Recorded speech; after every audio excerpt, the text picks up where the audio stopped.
बिस्मिल्लाहिर्रहमानिर्रहीम। अस्सलाम वालेकुम। क्या हाल है आप सबका? उम्मीद करती हूँ सब ठीक ठाक होंगे। नाश्ता मैं आपके साथ शेयर कर रही थी, मेरे देवर आए थे तो उनके लिए जो मैंने नाश्ता सर्व किया वो मैं आपको दिखा रही हूँ कि किस तरह से मैंने सर्विंग की। पाए वगैरह मंगवाए थे और उसके बाद हमने जलेबियाँ और गर्मा गर्म समोसे जो है ना, इधर एक बहुत ही अच्छी जो है ना वैरायटी के मिल जाते हैं हमें। जलेबियाँ और समोसे उनके बहुत मशहूर है, बहुत मज़े के होते हैं। वो हमने किया खूब इंजॉय।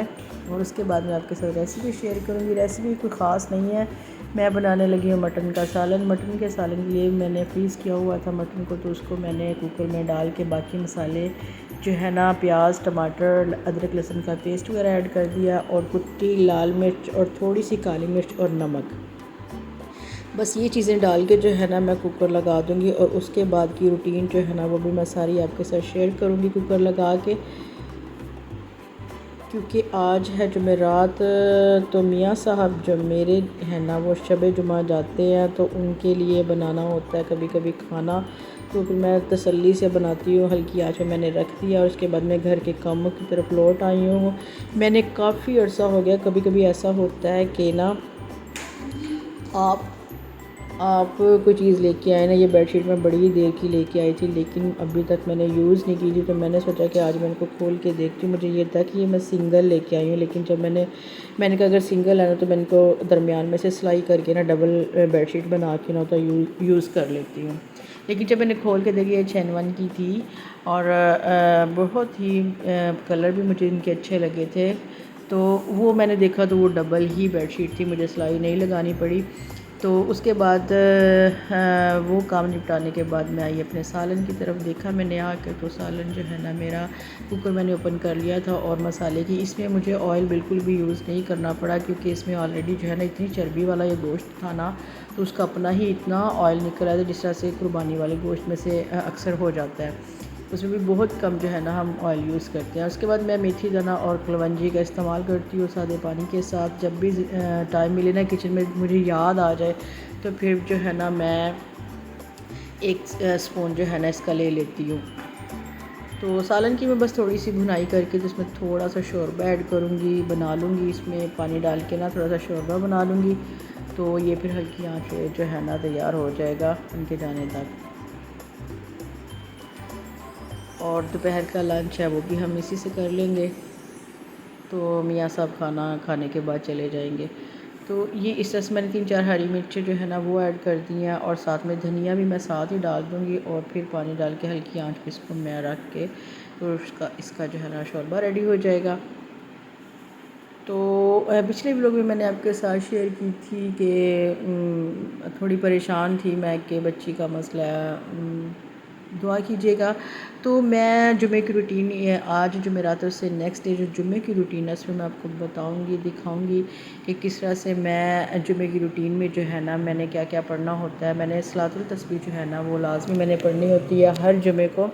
और जब रमज़ान का महीना आता है ना तो उसमें तो मैंने डेली जो है ना तहज्जुद के साथ मैंने सलातुल तस्बीह का एहतमाम करना होता है। मैं ज़रूर पढ़ती हूँ क्योंकि ये मेरी अम्मी की भी रूटीन थी और मैं उन्हीं को फॉलो करती हूँ और कोशिश करती हूँ कि मैं भी उन्हीं के तरीके पर चलूँ। और उस तरह से जो है ना रोज़ सलातुल तस्बीह मैंने रमज़ान में पूरे पढ़नी होती है और फिर बाकी जो साल है ना वो जुम्मे को मैंने लाजमी सलातुल तस्बीह पढ़नी होती है।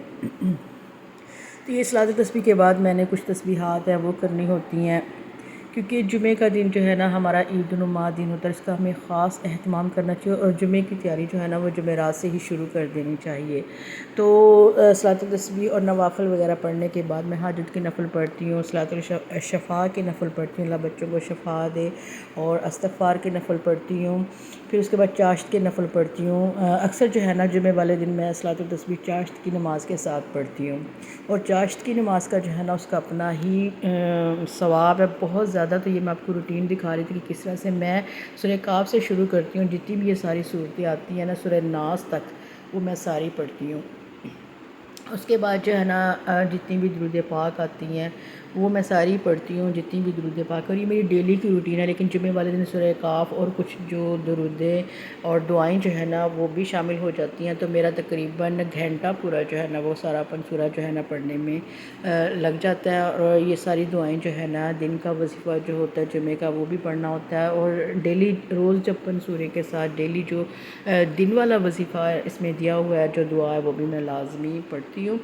और क्योंकि काम तो ज़िंदगी के ख़त्म ही नहीं होते, जितने करो उतने ही ज़्यादा बढ़ते जाते हैं।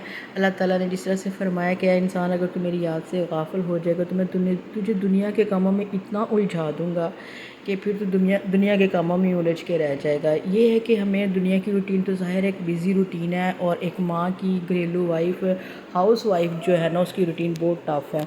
हर टाइम काम काम और सिर्फ काम होता है। लेकिन हमें दुनिया के साथ अपने दीन का भी ख़्याल करना चाहिए, अपनी आखिरत का ख़्याल करना चाहिए। और ऐसे जो है ना अल्लाह की याद जो है ना वो हमारे लिए लाजमी है, क्योंकि अपनी डेली रूटीन के साथ साथ हमें ये भी रूटीन हमारी जो है ना डिस्टर्ब नहीं होनी चाहिए। यानी 5 वक़्त नमाज़ तो कम से कम लाजमी पढ़े।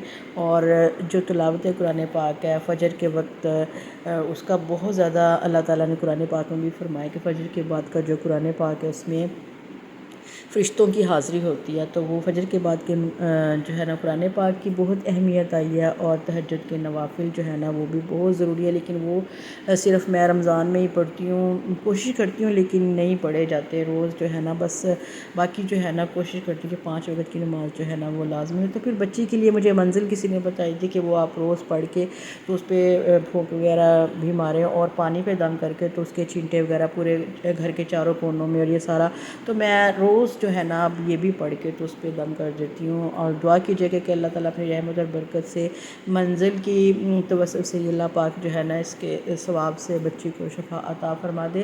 पहले से थोड़ी सी बेहतर हुई है लेकिन अभी ज़्यादा जो है ना नहीं ठीक हुई है, अभी अपनी वो रूटीन पे वापस अभी नहीं आई है। लेकिन मैं जो है ना बस मुझे ये है कि मैं अल्लाह ताला का जो ज़िक्र है ना, एक माँ जब कोई भी चारों कुल और आयतुल कुर्सी, ये तो मैं रोज़ ही सुबह शाम जो है ना पढ़ के उस पर दम कर देती हूँ। और सारे घर पे और अपने आप पे जिस तरह से हमारे प्यारे नबी ने फरमाया कि रात को सोने से पहले 21 बार बिस्मिल्लाह और चारों कुल और आयतुल कुर्सी, ये जो है ना 3-3 बार पढ़ के जिस तरह से हमारे प्यारे नबी हाथों में फूंक मार के अपने सारे जिस्म पे हाथ फेरते थे, तो हमें भी ये ज़रूर करना चाहिए। तो मैं कोशिश करती हूँ कि मेरी कोई भी रात मिस ना हो। और ये सारा कुछ करने के बाद फिर प्यारे नबी पे दुरूद पाक जो है ना पढ़ना बहुत ज़रूरी है। और वैसे भी हमारा फ़र्ज़ है, ये हमारे नबी का हमारे पे हक़ है कि हम रोज़ जो है ना कम से कम 10 बार तो हम पे फ़र्ज़ है कि उन पे दुरूद पाक पढ़ के भेजें। और कुरान पाक में भी अल्लाह ताला ने इरशाद फरमाया है कि ऐ इंसानों मेरे नबी पे दुरूद पढ़ के भेजो, क्योंकि अल्लाह और फरिश्ते उन पे दुरूद भेजते हैं। तो हम अपने नबी का हक़ अदा कर ही नहीं सकते, जिनकी दुआओं की तो फ़ैल हमारी बख्शिश हो जाएगी और दुनिया भी आसान है और आखिरत भी आसान है। तो कोई भी काम शुरू करने से पहले और कोई भी वजीफ़ा करने से पहले अव्वल आखिर जो है ना वो दुरूद शरीफ का जो एहतमाम है वो ज़रूर करें। फ्राइडे की रूटीन में मैंने दोपहर में आलू बैंगन बनाए, मुझे बहुत पसंद है और शुक्र है आज मेरा बेटा जो है वो ले आता है, अक्सर तो आते ही नहीं है। क्लीनिंग हो चुकी है किचन की, वो मैं आपको दिखा रही थी। और उसके बाद मैं नीचे वाले पोर्शन में आ गई तो आज मैं आपको दिखाऊंगी। ये देखिए दीवारें जो है ना मेरी वाइट वाशिंग करवाने के बाद जो है ना सारा पेंट जो है ना वो उतर चुका है। बड़ा सैलाबी जो सेम क्या दीवारों पे होती है उसकी वजह से ना हमारे साथ जो है ना एक प्लाट खाली है, तो उसकी वजह से भी काफ़ी मेरे घर की दीवारें डिस्टर्ब है। फीलिंग मैंने हाफ दीवारों पे करवाई, लेकिन अब उसके ऊपर तक वो दीवारों का ख़राब होने का सिस्टम चला गया है। तो आज जो है ना मैंने थोड़ी डीप क्लीनिंग करनी है, जाले वगैरह भी हो गए थे। और तो मैं 2 जो है ना जाले उतारने वाले ब्रश से जाले वगैरह उतारूँगी। फिर उसके बाद जो है ना मैं जो आपको इससे पहले जो कलरफुल सा ब्रश दिखा रही थी उसकी मदद से भी डस्टिंग कर लूँगी सारी। और ये जो विंडो है ना इनकी सफाई भी बड़ी ही ज़रूरी होती है, तकरीबन 6-7 दिन के बाद मैं लाजमी कर लेती हूँ, क्योंकि जाले भी आए दिन ही आ जाते हैं और डस्ट भी बहुत आती है। तो ये सारा करने के बाद मैं आपको आज जो है ना दिखाने लगी हूँ अपने बच्चों की तस्वीर बचपन की। ये मेरे बड़े बेटे की तस्वीर है, तकरीबन 2.5 माह का है ये इस वक्त, और बहुत ही खूबसूरत होते थे और सारे मेरे बच्चों की तारीफ़ करते थे और इस तरह जिस तरह कोई नज़र ही लग गई है मेरे बच्चों को। ये मेरा बड़ा बेटा है, तो ये 2.5 महीने का, और ये उससे छोटा बेटा जिसका मैंने पिछले व्लॉग में आपसे ज़िक्र किया था कि ये देखिए कितना खूबसूरत है माशाल्लाह। और इस वक्त जब ये इतना सा था ना, उस वक्त ही इसको कोई नज़र लग गई है, मुझे तो लगता है ऐसे ही है, क्योंकि जहाँ पे भी हमने 1-2 दफ़ा दम वगैरह करवाया तो उन्होंने यही बताया कि इस बच्चे को बुरी नज़र लगी है। दुआ कीजिए अल्लाह पाक इसको शिफा दे, क्योंकि नज़र तो पत्थर भी फाड़ देती है, लेकिन क्या कर सकते हैं, अल्लाह पाक अपना रहम करे, करम करे हम सब के बच्चों पे। ये मैं आपको दिखा रही हूँ कि ये देखें रोज़ाना की डस्टिंग भी ज़रूरी है, और ये जो है ना इनके पत्तों के ऊपर भी कितनी कितनी डस्ट आ चुकी है। मैंने जो प्लांट्स वगैरह इधर रखे हुए हैं आर्टिफिशियल, और ये देखिए ये मेरा बड़ा बेटा जिसकी मैं बचपन की पहले आपको तस्वीर दिखा रही थी, माशाल्लाह से एफएससी कर ली है, तो ये मैं उसकी आपको तस्वीर दिखा रही थी, भी मैंने बेडरूम में लगाई हुई है। तो आज जो है ना मैंने वो चैनवन की जो बेडशीट्स आपके साथ शेयर की थी मैंने पहले, वो मैं आज जो है ना यूज़ करूँगी। तो क्योंकि बेडशीट जो है ना वो भी गंदी हो चुकी थी, तो मैंने सोचा कि आज इनको भी चेंज कर लिया जाए। तकरीबन 10-15 दिन के बाद मैं चेंज कर लेती हूँ। तो ये काम जो है ना ये भी बड़े ज़रूरी होते हैं। घर के खाना पकाना तो एक तरफ होता है, लेकिन ये भी काम इतने ज़्यादा होते हैं क्योंकि डबल पोर्शन है, तो फिर उसकी सफाई सुथराई, पर्दों की चेंजिंग लाजमी होती है, कुशन कवर चेंज करना, उनको धोना, वाश करके अच्छी तरह से सुखा के इस्त्री करके वो बिछाने, और डस्टिंग, ये सारे काम जो है ना बड़े ज़रूरी है। ये देखें मैंने बेडशीट जो है ना वो बिछा दी है, मुझे बताइएगा कैसी लगी आपको ये। और इसके बाद जो है ना मैं सारी क्लीनिंग करूँगी। ये जो है ना दीवार बहुत ख़राब है, अगर मैं टाइम ले रही हूँ अपने मियाँ से कि किसी तरह इन दीवारों में ना पेलिंग वगैरह जो भी करवाना है ना इनको जल्दी से करवा दें, क्योंकि इसकी वजह से मेरे रूम का जो है ना कि लोकेशन जो है ना वो बड़ी डिस्टर्ब हुई हुई है अजीब सी, तो ये काम भी मैंने करवाना है। उसके बाद जनाब मैं लगा लूँगी झाड़ू, झाड़ू के बाद मैं मॉपिंग करूँगी, और उसके बाद जो साथ साथ मैं आपको बाहर के वाले पोर्शन की भी जिस तरह से मैं काम कर रही हूँ वो सारे आपके साथ करूँगी शेयर।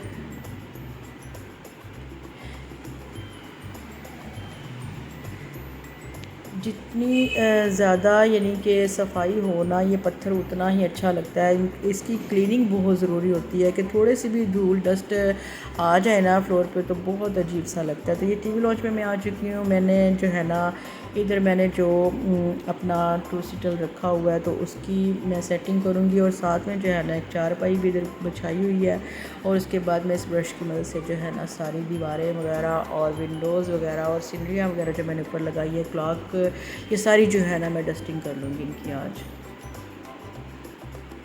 डेली रूटीन में तो इतनी ज़्यादा नहीं, मेन डस्टिंग जो है ना वो भी तकरीबन 10-15 दिन के बाद लाजमी होनी चाहिए। और ये टेप रिकॉर्डर जो है ना मेरी शादी का तोहफ़ा है, ये मुझे बहुत, मैंने इसको यूज़ किया। अब तो वो केस्ट आती ही नहीं है जिसको पहले यूज़ किया करते, तो वो ज़माना भी बड़ा कमाल था। तो मैं जो है ना FM वगैरह इसमें यूज़ कर लेती हूँ, चला लेती हूँ इसको। मैंने कहा ये ख़राब ना हो, ये पड़ा पड़ा ऐसे ही जो है ना डिस्टर्ब हो गया है। तो ये देखिए मैं ये सारी इस तरह से कर लूँगी सारी डस्टिंग। और ये नीचे वाले पोर्शन के जो किचन में मैं आ गई हूँ, क्योंकि इसको मैं अभी यूज़ तो नहीं कर रही हूँ, लेकिन ये है कि क्लीनिंग वगैरह इसकी मैं रोज़ कर लेती हूँ। और ये जो मैंने वैक्यूम क्लीनर का जो बॉक्स है वो मैंने इधर रखा हुआ है, ये मैं आपको उसका मॉडल दिखा रही हूँ। अगर आपने लेना हो तो बहुत ही कमाल का है, और बहुत इसकी हेल्दी जो है ना बहुत, यानी कि ना इसका काम बहुत अच्छा है, कवर कर लेता है सारे जो भी कचरा वगैरह होना तो उसको खींच लेता है, पावरफुल है, यानी कि इसकी जो है ना क्लीनिंग इससे हो जाती है। मुझे बड़ा इजी रहा है। तो ये जो है ना केबल वगैरह मैं इससे साफ़ कर लूँगी, और इसकी सारी जो है ना मैं स्लैब वगैरह और नीचे स्टोव है वो तो मैं तकरीबन रोज़ ही कर लेती हूँ साफ़। ये लुम्बी वगैरह सारी इसके साथ मैं अच्छी तरह से इसकी सारी डस्टिंग कर लूँगी।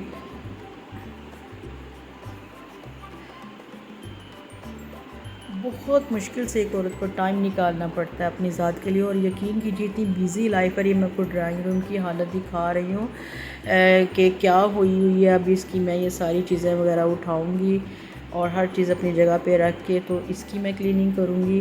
मैंने जो है ना इधर सोफ़ों के ऊपर मैंने कवर वगैरह तो डाले हुए हैं, लेकिन ये है कि बच्चों वाले घर में ये मस्ट होते हैं।